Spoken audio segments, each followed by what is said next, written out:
Kama wewe ni mwanamke ambaye unatumia uzazi wa mpango, unatumia majira, leo nataka nikwambie madhara utakayoyapata. Unapotumia majira, aidha ni kuchoma sindano au vidonge au ni kijiti, zile dawa zinakaa mwilini siku 89.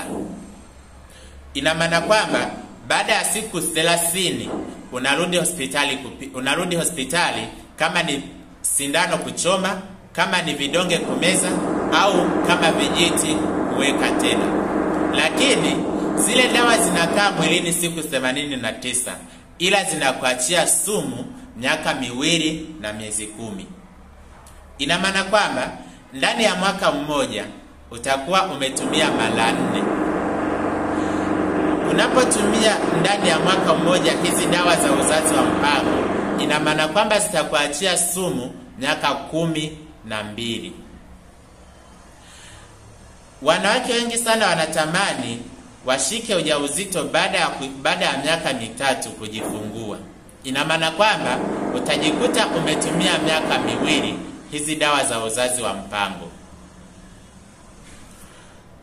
Ina maana kwamba utakaa miaka 24 bila kushika ujauzito tena, kwa sababu zile dawa unazitumia miaka 2 tu, lakini zinakuathiri kwa kiwango ambacho wengine wanaziheka bila kushika ujauzito tena. Sasa basi, nataka unisikilize kwa makini, nikupe suluhisho ikiwa umewahi kutumia majira na sasa imekuwa ni ngumu sana kushika ujauzito. Hakikisha kwanza unafollow account yangu ili mradi uendelee kupata elimu, lakini pia uendelee kuyajua na yale uliyokuwa huyajui. Ikiwa umewahi kutumia majira, hakikisha unaipata folic acid kit, kwa sababu folic acid kit ina uwezo mkubwa wa kuua zile sumu ambazo zimesababishwa na dawa za uzazi wa mpango.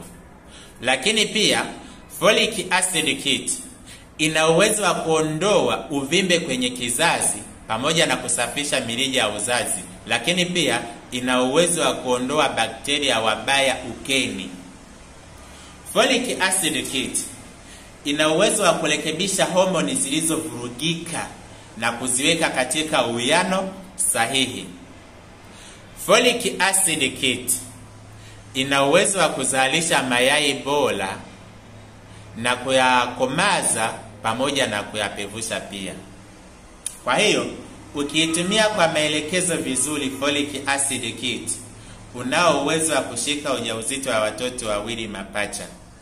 Hivyo basi, jitahidi sana uipate full package ya folic acid kit, itakusaidia sana. Chukua namba yangu bio tuwasiliane ili mradi nikuelekeze ni namna gani unaweza ukaipata full package ya folic acid kit.